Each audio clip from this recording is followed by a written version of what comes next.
Bismillahirrahmanirrahim. Assalamualaikum warahmatullahi wabarakatuh. Innal hamdalillah nahmaduhu wa nasta'inuhu wa nastaghfiruh wa na'udzu billahi min syururi anfusina wa min sayyiati a'malina may yahdihillahu fala mudhillalah wa may yudlil fala hadiyalah. Asyhadu an la ilaha illallah wahdahu la syarikalah wa asyhadu anna Muhammadan abduhu wa rasuluh amma ba'd.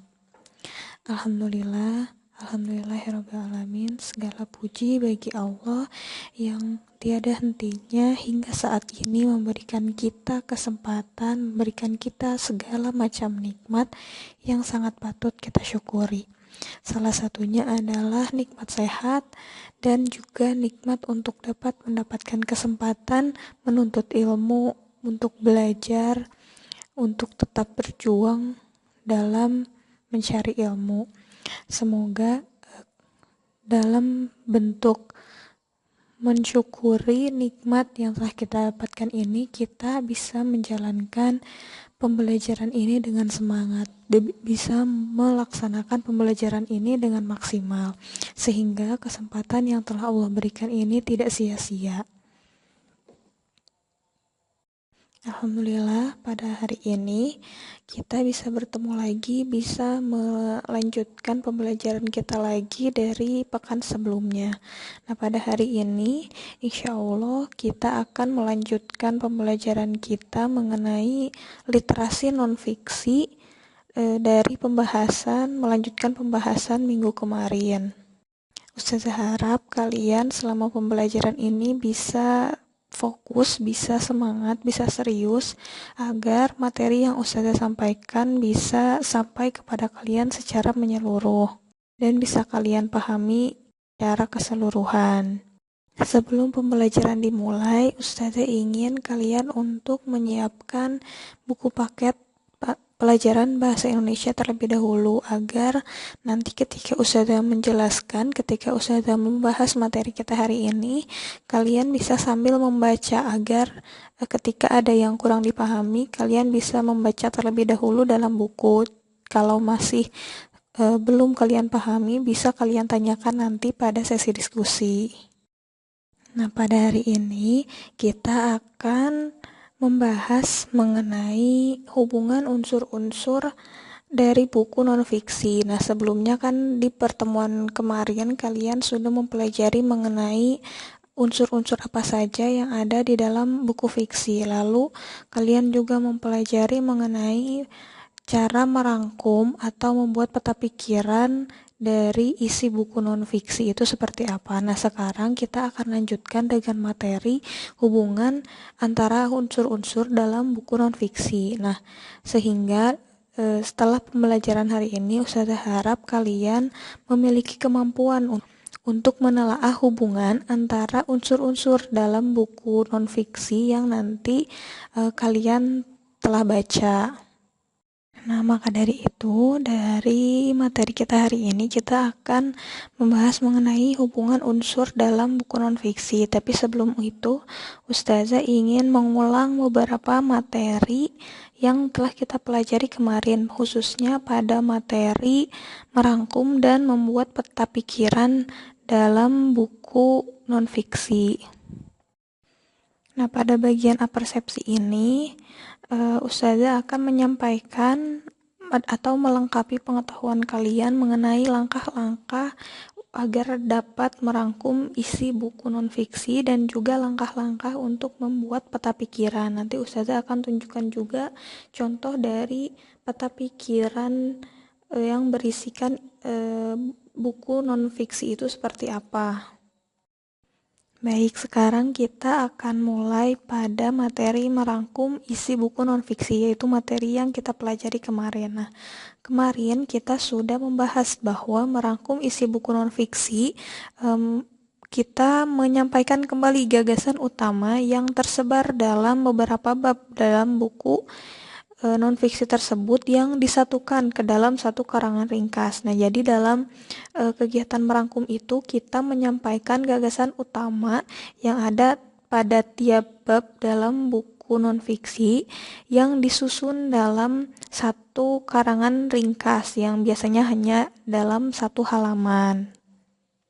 Nah, untuk langkah yang bisa kalian lakukan agar dapat merangkum isi buku non-fiksi yaitu ada membaca dan memahami informasi umum dari buku non-fiksi, membaca dan memahami isi buku melalui daftar isi dan kata pengantar, memperhatikan sistematika penulisan, mencatat gagasan utama dan data penting terkait dengan isi buku non-fiksi tersebut, lalu rangkaikan dan kembangkan gagasan utama menjadi rangkuman. Nah, untuk langkah yang pertama yaitu membaca dan memahami informasi umum yang ada dalam buku non-fiksi tersebut. Nah, informasi umum ini bisa kalian dapatkan dalam cover, baik itu sampul ataupun resensinya. Nah, di dalam sampul, informasi umum yang bisa kita dapatkan itu yaitu informasi mengenai penulis, informasi mengenai judul, dan informasi mengenai penerbitnya. Sedangkan informasi umum yang kita dapatkan dari resensi atau pokok buku di bagian belakang itu adalah gagasan atau gambaran secara umum, secara luas mengenai isi buku yang akan kita baca nantinya, sehingga kita sudah memiliki gambaran bahwa yang akan kita baca dari buku tersebut itu apa saja. Lalu langkah yang kedua yaitu membaca dan memahami isi buku melalui daftar isi dan kata pengantar. Nah, dengan kita membaca daftar isi dan kata pengantar, kita bisa lebih jelas mengetahui apa yang disampaikan penulis di dalam buku tersebut. Kalau di dalam daftar isi sudah jelas ya, di situ disampaikan poin apa saja, pembahasan apa saja yang disampaikan penulis di dalam buku tersebut. Nah, kalau di dalam kata pengantar biasanya penulis menyampaikan secara garis besar seperti di bagian resensi. Jadi kita mengetahui garis besar apa yang akan disampaikan di dalam buku tersebut. Nah, selanjutnya kita bisa memerhatikan sistematika penulisan. Nah, dengan memerhatikan sistematika penulisan, gambaran pembahasan yang tadi telah kita miliki dengan membaca informasi-informasi umum menjadi lebih terstruktur bahwa nanti kita akan membaca dari A dulu, lalu ke poin B, lalu ke poin C, dan seterusnya. Nah, langkah yang selanjutnya yaitu mencatat gagasan utama dan data penting. Nah, gagasan utama dan data penting ini dicatat per bab. Jadi, misalnya di dalam bab 1, gagasan utama dari bab 1 itu apa? Lalu, di dalam bab 1 itu menyampaikan datanya itu apa saja, dicatat. Lalu di bab 2 juga seperti itu, sehingga nanti ketika disusun menjadi sebuah rangkuman, meskipun ringkas tetapi sudah mencakup informasi-informasi penting yang disampaikan penulis di dalam bukunya. Yang itu merupakan langkah yang terakhir, yaitu rangkaikan dan kembangkan gagasan utama menjadi rangkuman. Nah, tadi ya, dari gagasan utama dan data penting yang sudah kalian temukan dari setiap bab di dalam buku tersebut, selanjutnya kalian rangkaikan dan kembangkan. Kan asalnya si gagasan utama dan data pentingnya itu hanya kalian catat menjadi poin-poin. Nah, ketika kalian susun menjadi sebuah rangkuman, maka harus disampaikan menjadi sebuah kalimat.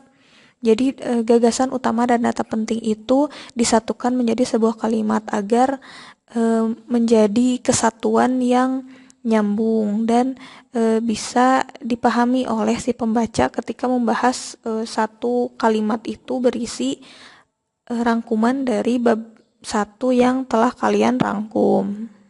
Nah, itu merupakan langkah yang bisa kalian lakukan ketika akan merangkum isi buku non-fiksi. Jika ada yang kurang kalian pahami, bisa kalian tanyakan nanti pada sesi diskusi. Untuk sekarang, bisa kalian catat dulu pertanyaannya, bagian yang kalian tidak pahaminya, yang mana nanti tanyakan pada sesi diskusi.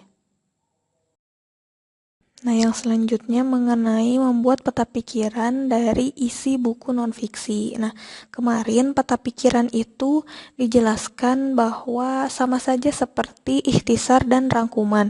Hanya saja penyampaian dalam peta pikiran itu disampaikan dalam bentuk pemetaan. Jika pada ikhtisar dan rangkuman itu si intisari buku hanya disampaikan berupa kalimat saja, berupa per poin, berupa uraian singkat. Nah, jika dalam bentuk peta pikiran, si inti dari buku nonfiksi ini disampaikan dalam bentuk pemetaan.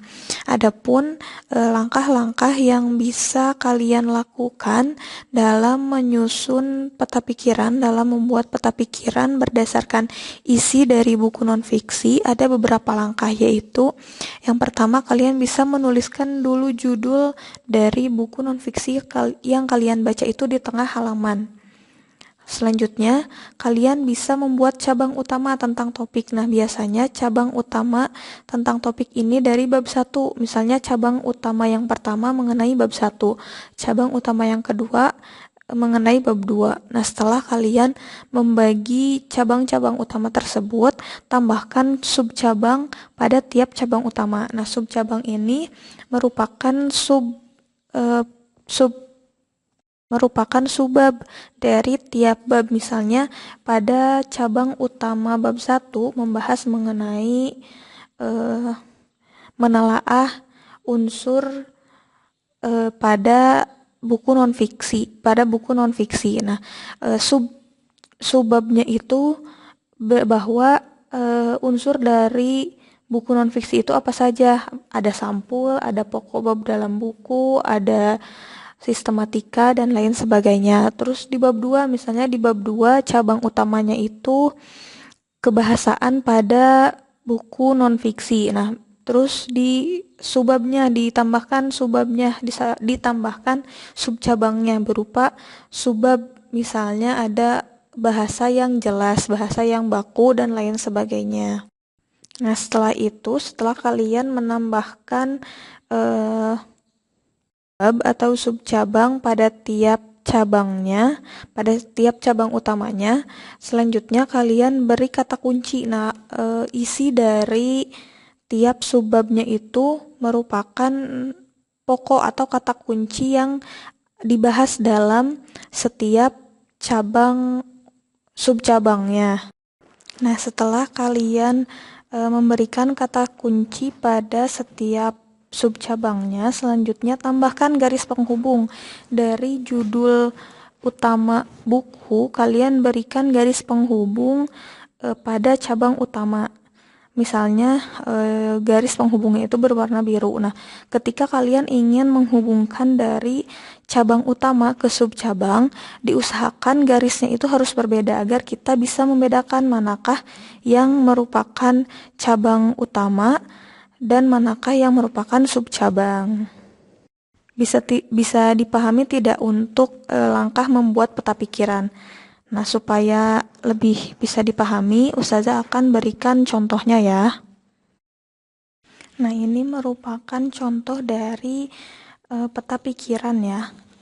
Di sini di tengah ini anggap saja merupakan judul. Nah, kalian juga bisa menambahkan icon-icon atau simbol-simbol yang berhubungan dengan poin-poin yang akan disampaikan melalui peta pikiran yang kalian buat. Nah, misalnya dari judul ini dibuat cabang-cabang utamanya. Di sini ada 5 cabang utama. Nah, dari 5 cabang utama ini kalian buat cabang yang pertama itu mengenai apa, topik yang dibahas dalam cabang utama itu apa.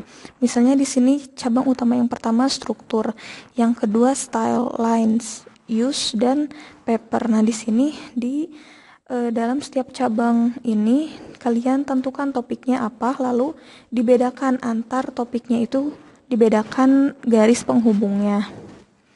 Lalu di sini ada subcabangnya itu yaitu ini dari yang struktur, dari cabang utama yang struktur dibagi lagi menjadi tiga subcabang. Nah, 3 subcabang ini ada clear, association, dan radiant. Nah, itu merupakan subcabang dari cabang utama mengenai struktur. Begitu pula yang selanjutnya. Nah, ini contoh dari peta pikiran. Sekarang kita lihat contoh dari peta pikiran buku non-fiksi yang Ustazah buat ya. Nah, di sini di tengah ada judul dari buku non-fiksi yang Ustazah baca, yaitu Mencetak Generasi Rabani. Nah, di sini misalnya Ustazah tampilkan icon berupa buku. Lalu cabang utama yang pertama misalnya berjudul Perhatian Orang Tua Terhadap Janin. Nah, logo atau icon yang Ustazah hadirkan di sini yaitu berupa janin. Nah, dari cabang utama ini di dalam buku itu terdapat beberapa subcabang atau terdapat beberapa subbab, yaitu ada berdoa dan berzikir dan lain sebagainya. Nah, ini merupakan isi singkat atau gambaran singkat mengenai isi pembahasan yang disampaikan oleh penulis mengenai perhatian orang tua terhadap janin, bahwa orang tua bentuk perhatian orang tua terhadap janin itu bisa berupa banyak berdoa dan berzikir, membaca Al-Quran, dan lain sebagainya. Nah, begitu pula dengan cabang utama yang kedua, yaitu sama dengan bab yang kedua yang dibahas oleh penulis dalam buku non-fiksi yang Ustazah baca, yaitu mengenai 10 karakter pendidik sukses. Nah, di situ di dalam bab itu membahas mengenai 10 karakter, maka intisari atau subab-subab yang disampaikan dalam bab itu ada 10 karakter mengenai pendidik yang sukses, yaitu ada ikhlas, bertakwa, berilmu, dan lain sebagainya. Nah, di sini ketika menyampaikan poin-poin dari baik itu cabang utama ataupun subcabang, kalian bisa menampilkan icon-icon atau simbol-simbol yang berhubungan dengan topik atau dengan pembahasan yang disampaikan penulis di dalam bukunya. Kira-kira sampai contoh peta pikiran ini bisa dipahami tidak peta pikiran itu seperti apa? Kalau misalnya belum kalian pahami, bisa kalian tanyakan lagi ya kepada Ustazah, agar nanti ketika Ustazah sampaikan tugas mengenai membuat peta pikiran, kalian sudah bisa memahami. Nah, untuk sekarang akan Ustazah lanjutkan dulu pada materi hubungan unsur ya. Jika nanti pada pengulangan materi yang tadi Ustazah sampaikan ada yang ingin kalian tanyakan, bisa kalian tanyakan pada sesi diskusi. Nah, untuk sekarang akan Ustazah lanjutkan dulu pada materi kita hari ini, pada materi utama kita hari ini, yaitu menelaah hubungan dalam unsur-unsur yang ada pada buku non-fiksi.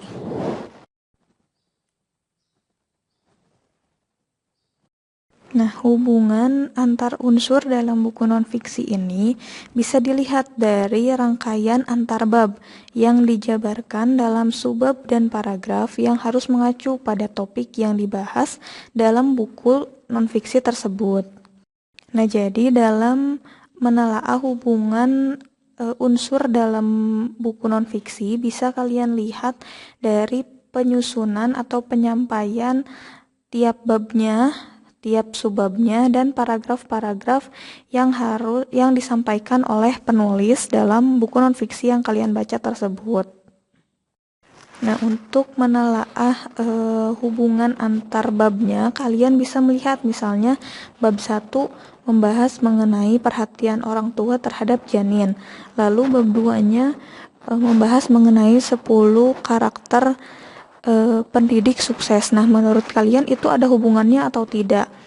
Atau misalnya kurang berhubungan, misalnya seharusnya sebelum disampaikan 10 karakter pendidik yang sukses, disampaikan dulu mengenai perhatian orang tua kepada anak. Kalau yang pertama kan tadi kepada janin dulu, lalu yang kedua seharusnya kepada anak dulu. Nah, itu kalian lihat apakah berhubungan atau tidak. Lalu yang selanjutnya mengenai hubungan antar subbab. Nah, antar subbab ini hanya bisa kalian lakukan per babnya. Misalnya di dalam bab 1 ada subbab pertama. Subbab pertama ini dengan subbab kedua apakah saling berhubungan atau tidak. Begitu ya. Lalu hubungan antar paragraf. Nah, kalau antar paragraf lebih kecil lagi lingkungannya, yaitu dilihat dari tiap subbabnya. Jadi tiap subbab kan pasti terdiri dari beberapa paragraf. Nah, beberapa paragraf ini apakah sudah disampaikan secara berurutan dan saling berkaitan atau tidak. Nah, sekarang perhatikan contoh hubungan antar unsur dalam buku nonfiksi yang ada pada tampilan, atau kalian juga bisa melihat di dalam buku paket ya. Contohnya sama. Nah, hubungan antar unsur ini bisa kalian buat dalam bentuk diagram. Di situ tulis dulu judul buku nonfiksi yang kalian telaah itu apa. Lalu kalian cabangkan babnya itu apa saja. Bab satunya judulnya apa, bab duanya apa, dan seterusnya. Nah, lalu dalam bab 1 ada subbab apa saja, kalian sebutkan dan dirincikan lagi berupa paragrafnya. Kalian cari gagasan utama yang disampaikan dalam paragraf 1 di subbab 1 itu apa, paragraf kedua dari subbab 1 itu apa, paragraf ketiga dari subbab 1 itu apa, dan selanjutnya. Begitu pula dengan menelaah subbab-subbab dan bab-bab yang lainnya. Kalian bisa lakukan langkah yang sama. Nah, dengan melakukan telaah mengenai unsur antar unsur dalam buku nonfiksi ini, kalian bisa lebih memahami, ternyata pembahasan yang ini berkaitan dengan poin yang ini, bahwa permasalahan yang ini berkaitan dengan poin yang ini. Nah, itu yang bisa kalian dapatkan dengan menelaah unsur yang ada pada buku nonfiksi.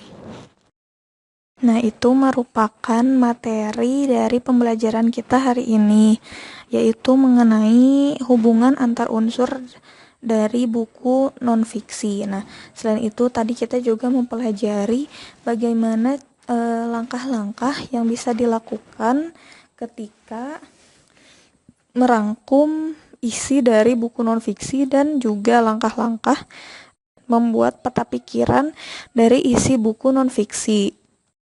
Jika ada yang ingin ditanyakan dari materi pembelajaran kita hari ini, Ustazah silahkan. Ustazah akan sangat senang jika di antara kalian ada yang bertanya mengenai materi kita hari ini. Nah, untuk pembelajaran hari ini Ustazah cukupkan. Mohon maaf apabila ada kesalahan dan kekurangan. Semoga kedepannya pembelajaran kita akan lebih baik, dan semoga pembelajaran materi yang Ustazah sampaikan hari ini bisa sampai kepada kalian dan bisa dipahami oleh kalian. Nah, terima kasih untuk perhatian dan partisipasi kalian hari ini. Ustazah tutup. Robbana atina fid dunya hasanah wa fil akhirati hasanah wa qina adzabannar. Assalamualaikum warahmatullahi wabarakatuh.